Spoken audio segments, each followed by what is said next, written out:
네, 하나님의 말씀 에베소서 6장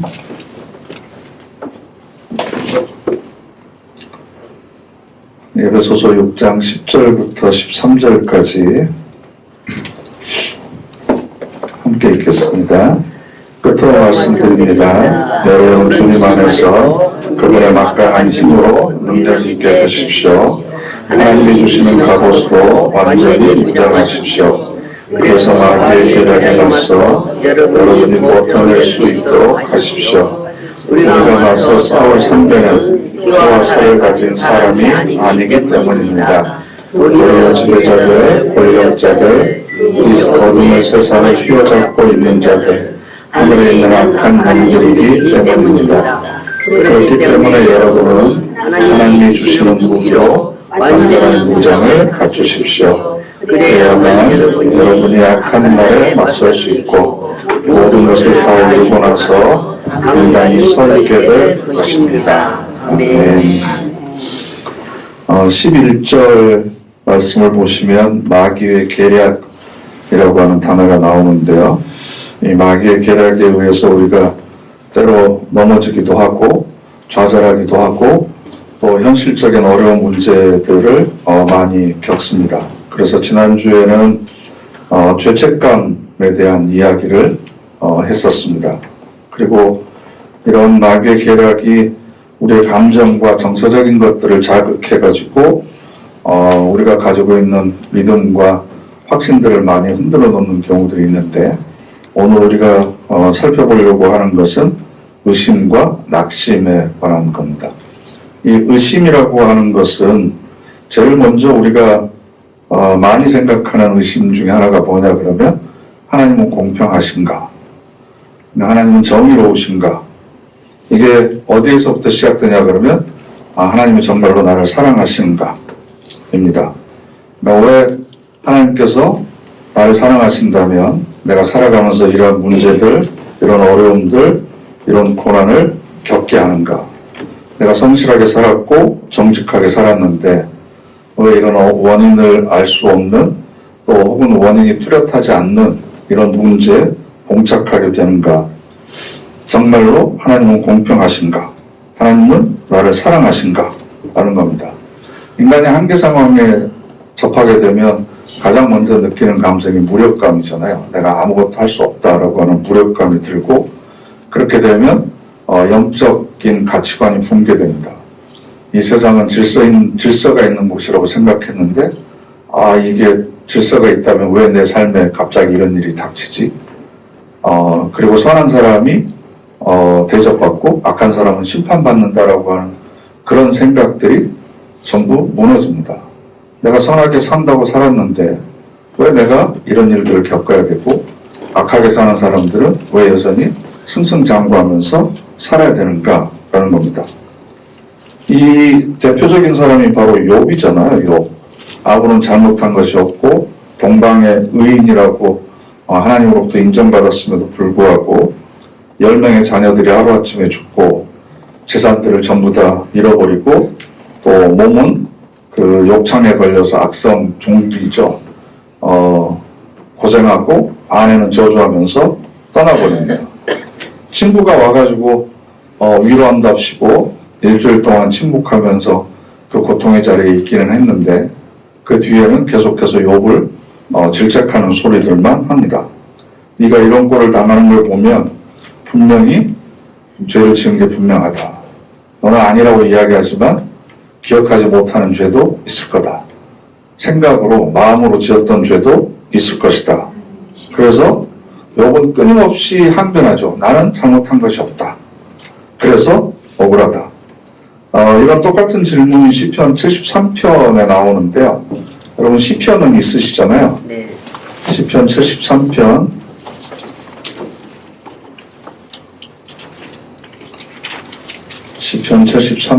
1절부터 13절까지 12절까지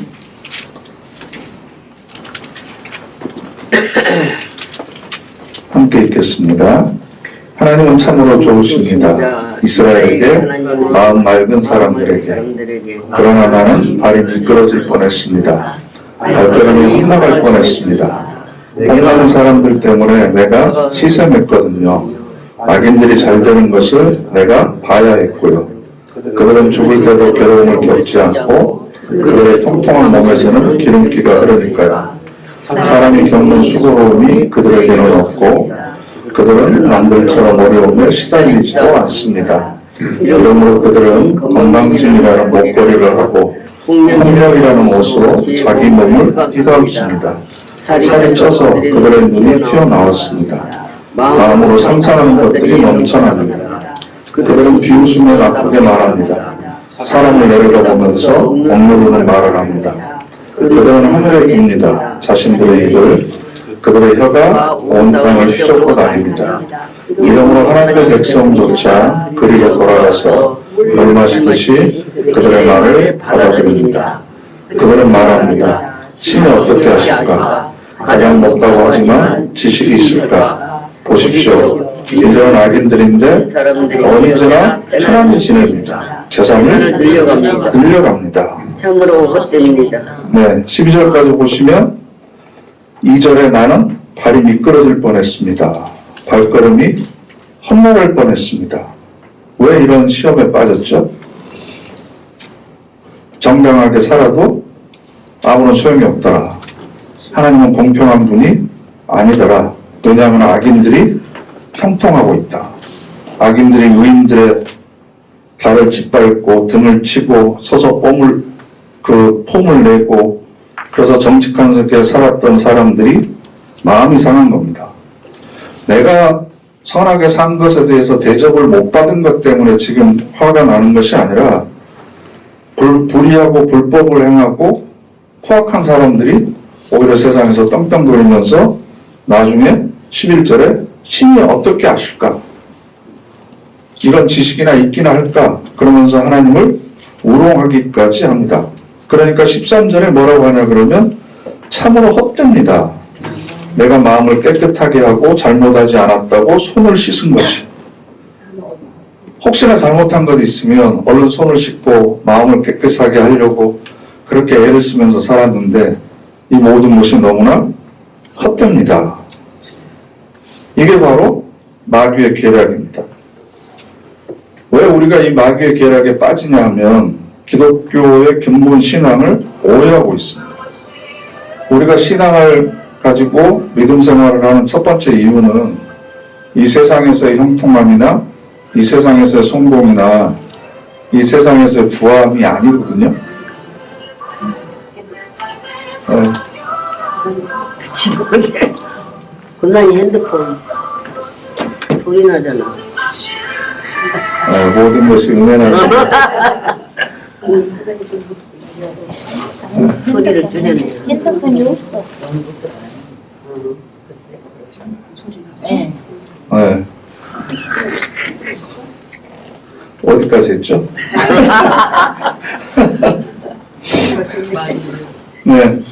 우리가 이렇게 마귀의 계략에 쉽게 넘어가는 이유는 기독교 신앙의 궁극적인 목표를 세상에서의 성공이나 부유함이나 평안함이나 아니면 형통함에다가 목표를 두고 있기 때문에 그렇습니다.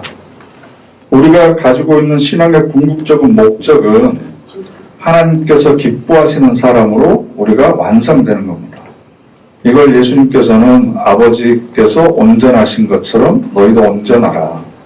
레위기서에 있어서는 하나님의 나 여호와가 거룩하니 너희도 거룩하라 라는 말씀처럼 우리가 이 세상을 살아가면서 하나님의 성품과 그리스도의 인격을 가진 사람으로 성숙하는 것, 이게 기독교 신앙의 목표지. 기독교 신앙을 통해서 세상적인 성공과 부를 얻는 것이 목표가 아니다. 그런데 자꾸 그것을 생각하고 있으니까 악한 사람들이 세상적인 기준에서 성공하고 형통하는 것을 배합하는 거예요. 왜냐하면 우리도 그렇게 되고 싶어하는 욕구가 내 안에 있기 때문에 그렇습니다. 세상적인 것을 통해서 내 믿음과 신앙생활에 대한 보상을 받으려고 하는 욕구가 우리 안에 강하게 자리 잡고 있기 때문에 그렇습니다. 학교 다닐 때를 곰곰이 돌이켜보면 굉장히 엄한 선생님이 계셨어요. 숙제를 안 하면 때리고 욕하고 눈 부릅뜨고 외우라고 달달 볶고 이런 선생님이 있었습니다. 그런 선생님한테 배웠던 내용은 지금도 기억 속에 남아 있습니다. 그런데 옛날 얘기해주고 자기 첫사랑 얘기해주고 비 오면 비 온다고 놀고 날씨 좋으면 날씨 좋으니까 밖에 나가서 놀고 이랬던 선생님은 그때는 좋았지만 그때 가르쳤던 내용은 전혀 기억에 나질 않습니다. 하나님께서 우리를 부르시고 계시는 자리는 영광스러운 자리입니다. 세상의 그 어떤 것으로도 비교할 수 없는 것으로 우리를 부르고 계십니다. 그러니까 우리에게 여러 가지 힘들고 어려운 과정들을 거치게 하는 거죠. 그걸 통해서 우리를 훈련시키고 성숙시키기 위한 하나님의 계획과 의도가 그 속에 있습니다. 욥을 생각을 해보세요. 죄 짓는 것을 싫어해서 지난주에도 말씀을 드렸지만 자식들이 잔치를 열고 나면 다 제사를 드리게 했어요. 속죄의 제사를. 혹시나 마음이나 생각이나 행실을 통해서 하나님 앞에 죄를 지은 것이 있을까봐 잘못한 것을 인지하지 못하고 있음에도 불구하고 제사를 드리도록 했습니다. 그런데 더 중요한 건 뭐냐 그러면 하나님께서 하지 말라는 것을 안 하는 수준에서 우리가 그치는 게 아니라 원하시는 것을 적극적으로 해야 되는 수준에 이르러야 된다라는 거죠. 그래서 우리에게 필요한 것을 가르치시고 또 가르치시는데 우리가 알 때까지 가르치시고 아는 것으로 그치는 것이 아니라 그것이 내 삶의 습관이 되고 자연스럽게 내 몸에 배어서 우러나올 때까지 하나님께서는 계속해서 우리를 반복적으로 가르치십니다. 그러니까 성경의 역사를 보면 그 믿음의 조상들을 세웠고 십계명을 주고 예언자들을 통해서 계속해서 말씀하시고 그래도 안 되니까 독생자를 죽이시기까지 하고 또 그래도 안 되니까 성령을 우리 마음속에 두셔서 끊임없이 우리를 성장시키고 변화시키려고 하신 거예요. 만약에 하나님께서 이런 마음을 갖지 않으셨다고 한다면 성경은 창세기 4장에서 끝나죠. 노아의 홍수 전에. 내가 모든 인류를 다 멸하여버리겠다. 모든 생명들을 다 없애버리겠다. 그리고 딱 끝나버리는 겁니다. 그런데 하나님께서는 계속해서 우리를 당신의 형상을 품고 있는 아름다운 창조물로 계속 만들어가고 싶으신 거예요. 선생님 중에 어떤 선생님이 좋은 선생님이냐 그러면 귀찮고 힘들더라도 계속해서 숙제를 내주시는 선생님이 좋지. 숙제 내주면 또 검사해야 되고 그거 계산해야 되고 성적표 올려야 되고 그러니까 내가 귀찮아서 숙제를 안 내주면 나는 편할지 모르지만 학생들은 성장하지 않습니다. 우리가 영광과 존귀의 강을 쓰는 자리까지 거룩해지고 자라나고 성숙해지는 것을 원하시는 거예요. 그러니까 세상이 불공평한 것이 아니라 하나님께서 우리에게 남들이 하지 않는 공부를 시키시는 거죠. 남들이 하고 있지 않는 과목들을 우리에게 요구하고 계시기 때문에 우리가 그것을 공부하는데 굉장히 힘들어서 세상적인 것에 미혹당할 때가 너무나 많이 있습니다. 로마서 8장 17절 말씀 찾아보실까요? 로마서 8장 17절 말씀.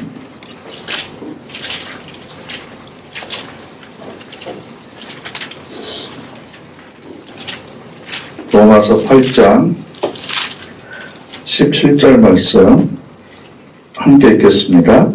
자녀들이면 상속자들이기도 합니다. 우리는 하나님의 상속자들이면서 그리스도와 공동 상속자들입니다. 참으로 우리가 영광을 함께 누리기 위해 고난도 함께 받는다면 말입니다. 아멘. 우리가 하나님을 아버지라고 부르고 하나님의 자녀잖아요. 그럼 자녀는 상속권이 있는 거죠. 예수님만 하나님의 아들이어서 상속권이 있는 게 아니라 우리도 상속권이 있습니다. 그래서 그리스도와 공동 상속자들입니다. 그런데 우리가 그 하나님 나라의 영광을 누리기 위해서는 공동 상속자인 예수 그리스도께서 고난을 그렇게 받으셨듯이 우리도 그렇게 고난을 받아야 되지 않겠는가? 그 천국을 상속받아서 누릴 수 있는 실력을 가진 사람으로 성숙되기를 원하고 계신다라는 거죠. 지금 제 아내가 열심히 수영을 배우고 있는데요. 수영을 잘 못하는 사람한테 금 50kg 몸에다 매달아주면 그게 도움이 되나요? 안 되나요? 안 되죠. 오히려 죽게 만드는 거죠. 수영을 잘하는 사람한테 매달아주면 얼씨구나 할 겁니다. 그러니까 내 실력이 문제죠. 내가 얼마만큼 하나님 나라를 상속으로 받을 만큼 인격과 성품과 믿음, 영적인 차원에 있어서 성숙해져 가느냐. 그러기 위해서는 끊임없이 우리가 연습하고 훈련해야 된다. 우리가 엄마의 뱃속에서 10개월을 있잖아요. 그죠? 28주인가요? 28주. 애가 좀 오래돼서 다 잊어버리셨네. 아니, 280일. 그러면 38주? 그냥 집에 가서 계산하래. 태 속에 있을 때 요즘에는 그 임신한 우리 교인들이 가끔 이렇게 초음파 사진을 보여주는데, 그죠? 10주 됐을 때 뭐 이런 사진들을 보여주거든요. 그러면 그 태 안에 있을 때 코와 눈과 입이 만들어지기 시작하고 팔과 다리가 만들어지기 시작하잖아요. 근데 그게 태 속에 살 때 필요가 있어요? 없어요? 손하고 발이 태 속에 있을 때 무슨 필요가 있습니까? 볼 게 뭐 있다고 눈이 만들어져야 되고 귀가 만들어져야 됩니까? 태 속에 있을 때는 탯줄만 연결 잘 돼 있으면 살아가는데 아무런 지장이 없습니다. 그런데 그 안에서 10개월 동안 눈과 코와 귀와 입과 손과 발과 팔다리를 만드는 이유는 그 태에서 나왔을 때 이 세상에서 80년, 90년을 잘 살 수 있도록 준비하는 거죠. 그럼 우리가 이 땅에서 100년을 산다고 했을 때 기도 안 해도 잘 사는 사람들 많잖아요. 성경 말씀 묵상 안 해도 말씀대로 살려고 노력하고 하나님의 성품과 인격을 닮으려고 노력하는 거, 그런 거 안 하면 훨씬 더 몸은 편하게 살 수 있습니다. 그럼에도 불구하고 우리가 이렇게 열심히 하고 연습하고 훈련하는 이유는 이 세상이 끝이 아니고 우리가 상속받을 나라가 있다는 걸 알기 때문이죠. 그래서 사도 요한이 밤모섬에서 봤던 환상을 기록한 것이 요한계시록인데, 하나님 나라에서 할 수 있는 건 찬양하고 간구하는 것밖에 없어요. 하나님께 영광을 돌려드리고 찬양하고 또 남겨둔 자녀들이나 사람들을 위해서 간구하는 것, 기도하고 찬양하는 것 말고는 하늘나라 가서 우리가 할 게 뭐가 있겠어요? 그러니까 지금부터 그것을 연습하는 거죠. 근데 찬양하고 기도하고 하나님의 말씀을 듣고 묵상하고 이것이 지금부터 몸에 배어있지 않는 사람은 혹시 하나님 나라 가도 그게 천국이 천국일까요? 적응이 되지 않으면, 그 분위기에 적응이 되지 않으면 얼마나 힘들겠어요. 쉽게 이야기하면 교회 처음 오신 분들은 예배 분위기에 적응을 잘 못하잖아요.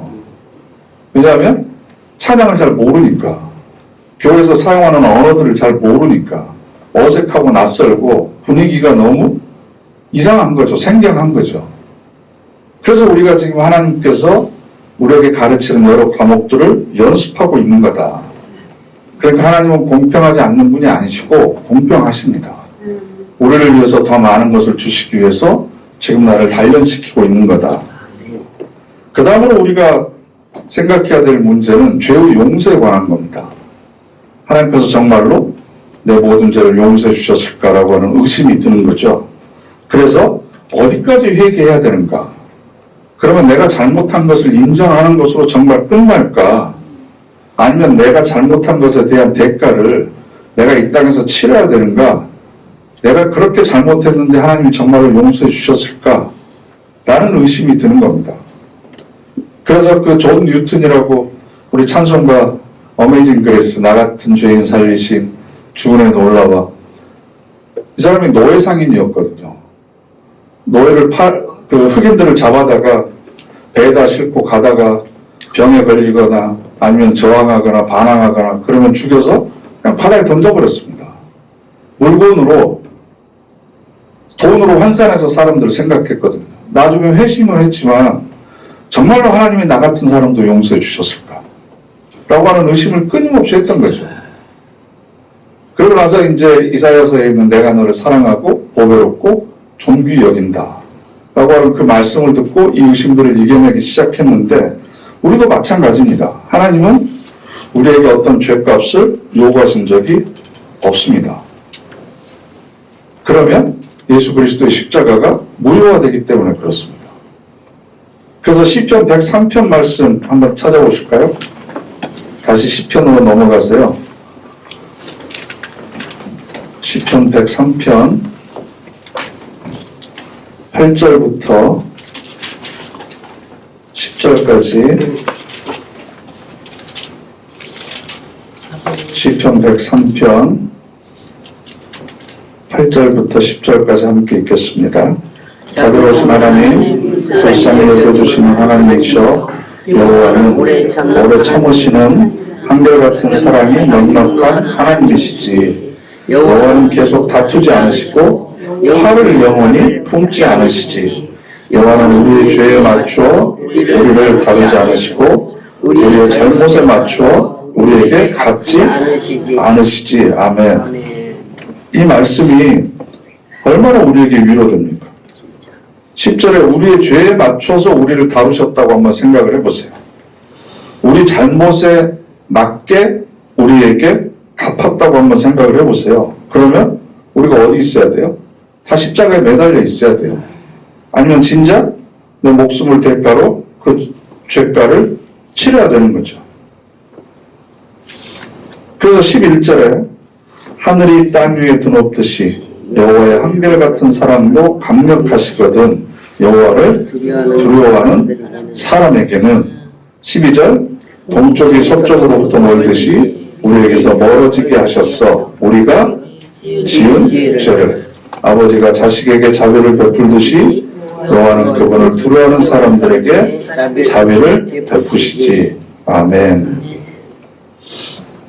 우리 인생을 돌아보면 우리가 잘났기 때문에 선택받은 것이 아니라 사실은 살아가면서 많은 절망과 한숨 때문에 이 자리에 온 거잖아요. 만약 우리가 좌절하지 않고 고통이 없었다면 누가 이 자리에 왔겠습니까?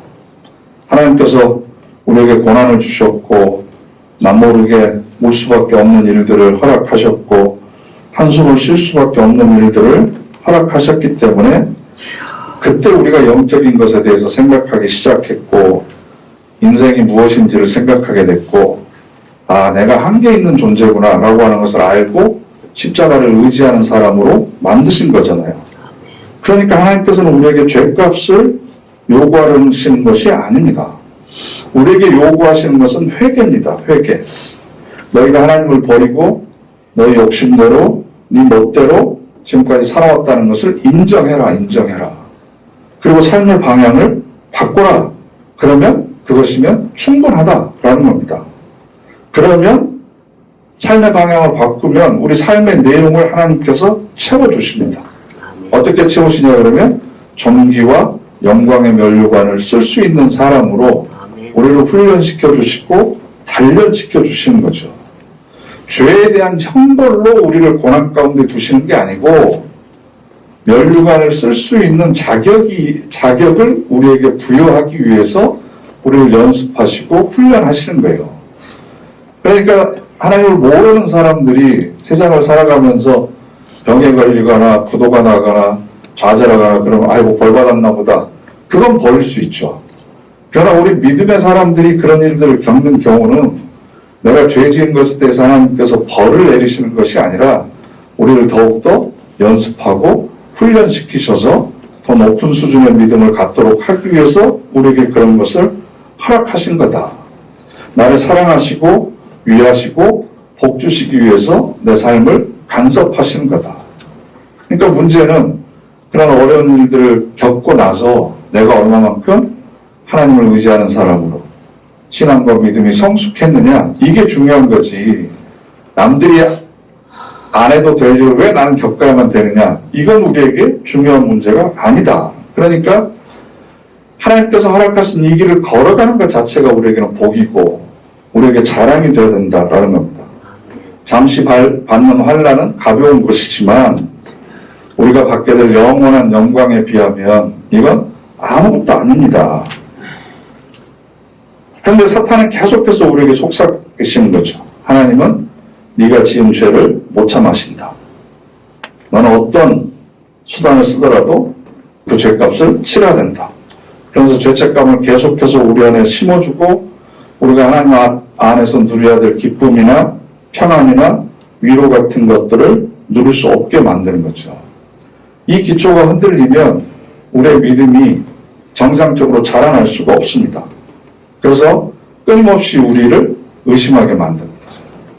로마서 8장 38절 너무나 좋아하는데요. 그 세상에는 어떤 것도 하나님 안에서 우리를 사랑하시는 예수 그리스도의 사랑에서 우리를 끊을 수 없다. 끊을 수 없다.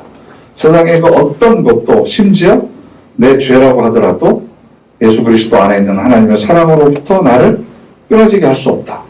이 말씀을 여러분들이 의심이 들 때마다 꼭 기억하시기를 바랍니다. 두 번째로는 낙심에 관한 건데요. 이 낙심은 언뜻 생각하는 교만과는 반대말이죠. 교만은 자기가 잘났다고 생각하고 우쭐해서 내가 내 인생은 책임질 수 있다. 하나님이 필요하지 않다라는 거고, 반대로 낙심은 나는 아무것도 아니야. 나는 할 수가 없어. 나는 무력한 존재야. 라는 겁니다. 그래서 우리는 교만이 죄라고 하는 것을 알고 있기 때문에 그 반대인 낙심에 대해서는 별로 크게 생각하지 않아요. 근데 실제로는 교만에서 짓는 죄보다 낙심에서 짓는 죄가 훨씬 더 많습니다. 그런데 우리가 그것을 죄라고 생각하지 않는 이유는 뭐냐 그러면 낙심에서 나타나는 태도를 우리는 겸손하다고 착각해요. 저는 아무것도 아닙니다. 할 수가 없습니다. 이건 저한테 과분합니다. 다음에 하겠습니다. 못하겠습니다. 라고 하는 것 자체가 사실은 교만이죠, 교만. 그럼 왜 교만과 낙심이 동전의 양면이냐 그러면 자기를 근거로 해서 모든 걸 판단하기 때문에 그렇습니다. 그럼 자기를 근거로 해서 나를 판단한다고 하는데 그 자기는 어떤 자기냐 그러면 세상이 바라보는 자기입니다. 세상의 기준에서 나를 판단하는 겁니다. 그래서 교만이라고 하는 것과 낙심이라고 하는 것은 나를 근거로 해서 혹은 세상적인 기준을 근거로 해서 내가 좀 평균보다 높은 것 같으면 교만해지고 세상적인 기준보다 좀 못한 것 같으면 낙심하는 것. 이것은 둘 다 하나님을 외면하는 겁니다. 하나님의 시선과 하나님의 기준을 무시하는 겁니다. 그러면 우리가 낙심하는 두 가지 이유가 있는데요. 첫 번째로는 자신의 약점이나 허물이나 단점을 너무 집중적으로 생각하는 겁니다. 그래서 자포자기하는 겁니다. 이건 좀 어렵게 얘기하면 결벽증이라고도 하고요. 자의식 과잉이라고도 이야기를 하는데요. 내 안에 있는 어떤 부족함이나 허점도 내가 스스로 용납하지를 못하는 거예요. 내가 지은 실수나 허물이나 이런 것을 해결하지 못하면 스스로를 계속해서 몰아붙이는 겁니다. 나는 안 돼, 나는 안 돼. 내가 이런 실수를 하다니. 내가 이것밖에 안 되다니. 이것이 무의식 속에 깊이 뿌리박혀 있어서 어떤 신앙적인 성숙을 위한 새로운 시도를 하지 못하게 만들어요. 나 같은 사람이 어떻게 저기 서겠어. 내가 한다고 뭐가 되겠어. 그런데 시편 51편 다시 한번 찾아보실까요? 시편 51편을 보면 다윗이 했던 유명한 회개의 기도죠. 시편 51편 1절부터 7절까지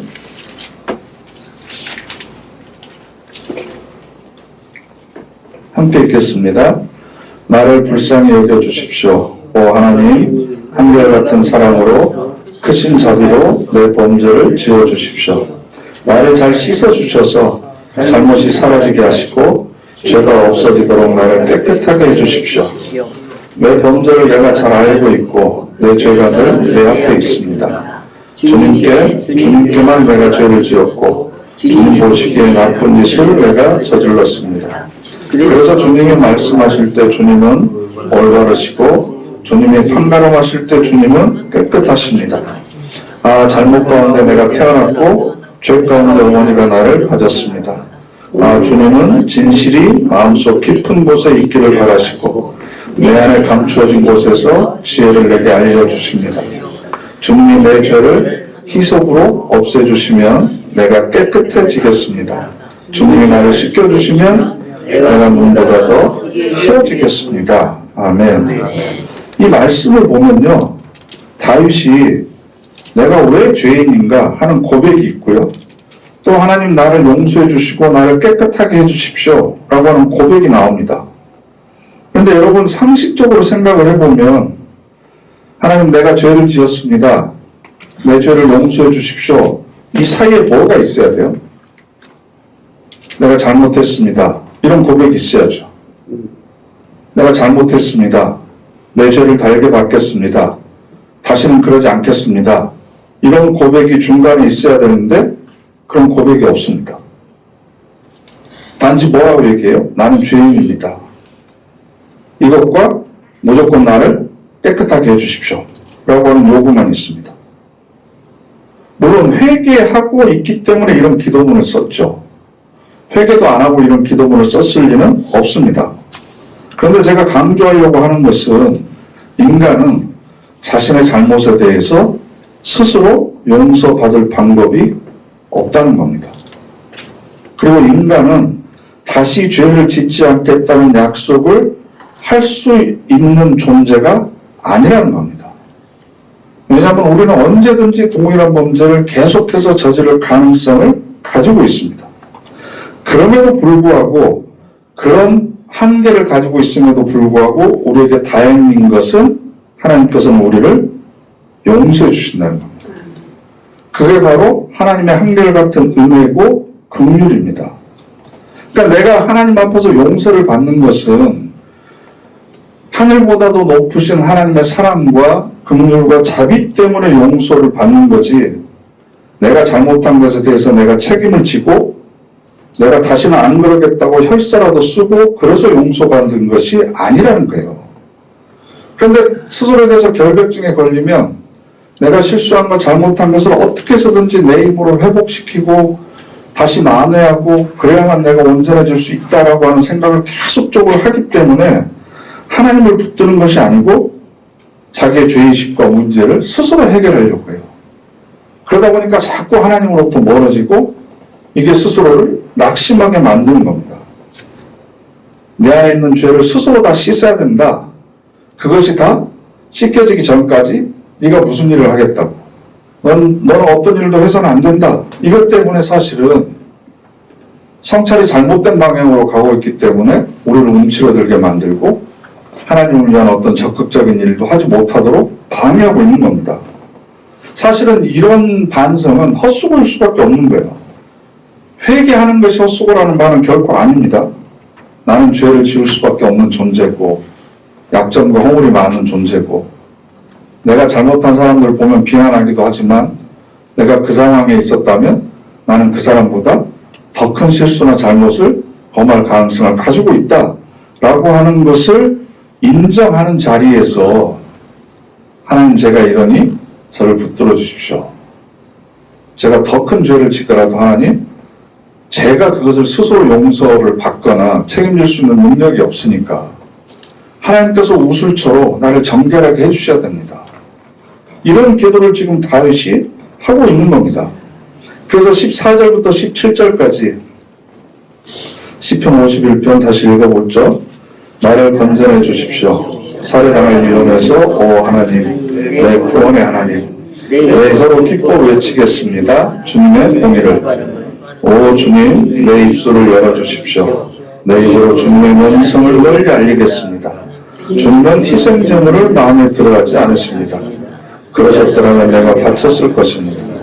다 태우는 제물도 주님은 바라지 않으십니다. 하나님이 바라시는 제물은 크게 괴로워하는 마음가짐입니다. 크게 괴로워하며 깊이 뉘우치는 마음을 하나님은 가볍게 보지 않으십니다. 아멘. 그래서 17절에 크게 괴로워하는 마음 앞에 갑주가 붙어 있죠.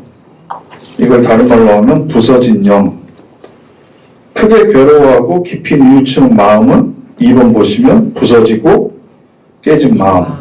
그래서 우리 개역 성경에는 상하고 통유한 심령, 찢겨진 영과 깨진 마음을 하나님께서는 오히려 번제물보다도 더 기뻐하십니다. 기뻐하십니다. 그러니까 하나님, 저는 제가 잘못한 것을 제 스스로 책임질 수 없습니다. 다시 돌이킬 수 없습니다. 다시 원상태로 만들 수 없습니다. 그래서 하나님의 도우심이 필요하고 예수 그리스도의 십자가가 나에게 필요한 겁니다. 이걸 인정하는 겁니다. 그래야만 스스로에 대한 낙심에서 우리가 벗어날 수 있습니다. 그래서 갈라디아서 6장 1절, 2절을 보면 각자 서로의 짐을 져주라고 그러는 거예요. 각자 서로의 짐을 져줘라. 왜냐하면 우리 모두가 다 완벽하지 않기 때문입니다. 특히나 이 신앙생활에 있어서는, 영적인 면에 있어서는 우리 모두가 다 초보자입니다. 그래서 기도나 봉사나 교회 안에서 행하는 하나님의 이름으로 하는 모든 선한 일들에 우리가 다 잘할 수가 없거든요. 그러니까 그걸 서로 나눠지기 위해서 사실은 교회 안에 조직이 있고 규칙들이 있고 질서들이 있는 거예요. 당회도 마찬가지예요. 담임 목사 한 사람이 교회 모든 것을 다 할 수 없습니다. 그런 능력도 안 됩니다. 그러니까 함께 할 수 있는 장로님들이 있는 거죠. 그래서 우리 교회 당회를 보면 참 역할 분담이 잘 돼 있는 것 같아요. 그래서 서로가 부족한 면들을 잘 채워주는 겁니다. 톱니바퀴를 보면 나온 부분도 있고 들어간 부분도 있잖아요. 그럼 그게 서로 이렇게 맞물려서 돌아가는 거죠. 그럴 때 뭔가 동력이 생기고 힘이 생기고 에너지가 생기는 거죠. 나는 모든 걸 잘할 수 없다. 내가 할 줄 모르는 것이 있고 약한 것이 있고 남에게 의존해야 하는 것이 있다. 그럴 때 우리는 서로의 짐을 져줄 수 있습니다. 내가 모든 것을 다 감당할 수 없다고 하는 것을 인정해야 됩니다. 나는 모든 문제에 대해서 다 완벽할 수 없다. 약한 부분이 있다. 남들이 대신 해줘야 될 영역이 있다. 대신 또 내가 다른 사람의 짐을 감당해 줘야 될 영역도 반드시 있는 거다라는 겁니다. 그렇기 때문에 낙심하지 마시고, 또 우리가 낙심하는 큰 이유 중 하나는 뭐냐 그러면 내 신앙생활에 진보가 없다고 스스로 느끼는 거예요. 내가 신앙생활 30년, 40년, 50년 했는데 하나님 앞에서 내가 체면이 없다. 그동안 하나님께서 나에게 베풀어 주신 은혜와 사랑을 내가 다 모두 쏟아붓고 지금 살아가고 있는 것은 아닌가. 그래서 민망합니다. 하나님 앞에. 그리고 스스로에 대해서 자책합니다. 그러다 보면 낙심합니다. 근데 여러분, 모든 부분에서 우리가 1등일 수는 없잖아요. 우리가 제자리에 있는 것이 아닙니다. 한국 사람들은 뭐 아니면 도. 그죠? 근데 도가 어땠어요? 도도 한 칸 가는 거잖아요. 한 칸 가르면 이기는 거 아닌가요? 바꾸면 이겨요. 빠꾸만 안 하면 되죠. 바꾸면 이기는데요. 낙이라고 있잖아요.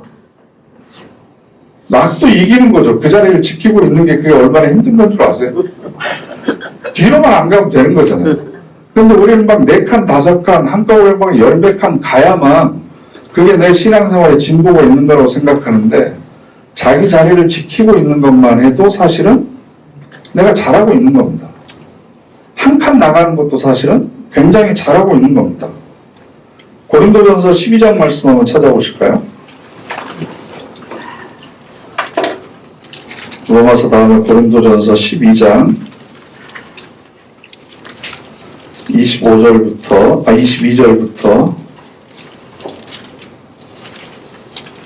25절까지 함께 읽겠습니다. 고린도전서 12장 22절부터 25절. 오히려 몸에서 더 약해 보이는 부분들이 더더욱 꼭 있어야 합니다. 우리 생각에 몸에서 덜 훌륭해 보이는 것들, 이것들을 우리가 더 넘치는 영광으로 둘러서 감싸줍니다. 우리 몸의 불품 없는 부분들이 더 넘치도록 품격 있게 꾸며줍니다. 우리 몸에 보기 좋은 부분들은 그렇게 할 필요가 없습니다. 그러나 하나님은 조화롭게 몸을 만드셨는데 모자란 부분에 더 넘치는 영광을 주셨습니다. 그래야 몸에 분열이 생기지 않게 하셨으며 여러 부분들이 똑같이 서로를 위해 보살피게 하셨습니다. 아멘. 더 약해 보이는 부분들이 꼭 있어야 돼요. 우리 몸에서 제일 약한 부분이 어디예요? 눈이요, 눈. 먼지 하나만 들어가도 눈물을 흘리고 굉장히 괴로워합니다. 제일 볼품없어 보이는 데가 뭐예요? 여러분 스스로 잘 안 보세요? 우리 몸에서 제일 볼품없어 보이는 데가 상체를 보면 목이잖아요, 목. 밋밋해 가지고. 그러니까 자꾸 거기다 목걸이도 걸어주고 치장도 하고 그렇지. 얼굴도 보면 제일 못생긴 데가 귀잖아요. 꼬불꼬불 해가지고 그 옆에 붙어 있어가지고. 그러니까 거기다 귀걸이도 해주고 그러는 거죠. 볼품없고 약해 보이고 없어도 될 만한 것들은 더 오히려 치장을 해주고 더 귀하게 여기는 게 우리 몸의 원리다라는 겁니다. 교회 안에 있는 교우들 중에서 어느 한 사람도 필요 없는 사람은 없다. 필요 없는 사람은 없다. 하나님께서 모든 사람들을 똑같이 사랑하고 계신다. 예수님께서 그런 말씀하셨잖아요. 과부의 2렙돈의 헌금. 2렙돈이라고 할 때 이 렙돈이라고 하는 단위는 지금으로 얘기하면 한 500원에서 1000원 정도 될까? 그리고 그 동전도 동으로 만들어가지고 헌금함이 이렇게 항아리로 7개가 있으면 떨어뜨릴 때 그만한 은화를 넣을 때하고 소리가 달라요. 그럼 얼마나 창피하겠어요. 부자들은 일부러 천천히 떨어뜨려 하나씩 하나씩. 뒤에 있는 사람들이 그 소리 듣도록 야 그러면 저 사람 봐라. 그 말을 2개나 떨어뜨리고 은화도 떨어뜨리네. 근데 과부는 매일매일 연명하는 것도 힘드니까 한 끼 사 먹을 수 있는 돈, 이거 조그만 걸 던지는 거예요. 그럼에도 불구하고 하나님께서는 그 과부의 2렙돈의 헌금을 귀하게 보시고 칭찬하신다. 교회 안에 미약하게 보이는, 상대적으로 미약하게 보이는 작은 사람, 소자라고 하더라도 하나님께서는 똑같이 귀하게 여기시고 관심을 가지고 지켜보고 계신다. 남이 나를 대신할 수 없습니다. 내가 꼭 있어야만 되는 자리가 있습니다. 그리고 그것을 통해서 하나님께서는 나도 모르게 다른 사람들에게 선한 영향력을 끼치시는 거예요. 어떤 사람에게는 이런 직책도 주고 저런 직책도 주고 그래서 남들 앞에서 큰 일도 시키고 이러는 건 그런 거라도 맡아야만 자기 자리를 지킬 수 있을 것 같으니까 그렇게 하시는 거고, 나는 이제 아무것도 하지 않고 예배의 자리에 기도의 자리에 앉아있는 것만으로도 하나님께서는 충분하다고 생각하시니까 나를 그 자리에 앉혀놓으시는 거예요. 그러니까 꼭 비교라고 하는 것이 굉장히 우리를 피곤하게 만듭니다. 다른 사람과 나를 비교하지 마세요. 나보다 앞서가는 것 같죠? 안 그렇습니다. 앞서가면 빨리 가면 봐야 될 걸 못 보잖아요. 차 타고 가면 많은 경치들을 놓칩니다. 운전석에서 운전을 하면 속도를 자기가 조절할 수 있을 것 같지만 조수석에 앉아있는 사람들은 경치를 보면서 편안하게 가잖아요. 빠르게 가는 것 같지만 나는 상대적으로 하나님께서 나를 튼튼하게 만들고 계시는구나. 저 사람을 잘나게 하셨으면, 그래서 뛰어난 머리를 주셨으면 나는 신중한 사람으로 만드셨구나. 비교할 필요가 없습니다. 우리에게 필요한 건 뭐냐 그러면 이 세상에 구원할 사람이 나 하나밖에 없더라도 하나님께서는 독생자 예수 그리스도를 이 땅에 보내셨을 거다. 하나님은 내 이름을 손바닥에 새기고 계신다. 그만큼 나를 사랑하고 계신다. 라고 하는 그 사실을 여러분이 계속 기억해야만 의심과 낙심으로부터 우리가 벗어날 수 있습니다. 내 문제를 나 혼자 해결하려고 하지 마십시오. 내가 책임지려고 하지 마십시오. 우리는 그렇게 지어진 존재가 아닙니다. 지난주도 일부 예배 때 말씀을 드렸지만 우리는 서로를 의존하도록 하나님께서 만드셨어요. 도와가면서 살도록 만드셨습니다. 그것을 통해서 하나님을 의존하는 법을 배우는 겁니다. 그래서 어떤 고난과 시련과 좌절과 슬픔이 여러분 앞에 있어도 혼자 질고 혼자 감당하려고 하지 말고 함께 지고 또 우리를 도와주시는 성령님의 힘을 얻어서 매일매일 좌절과 낙심과 의심을 승리하는 그런 저와 여러분 되시기를 간절히 바랍니다. 아멘.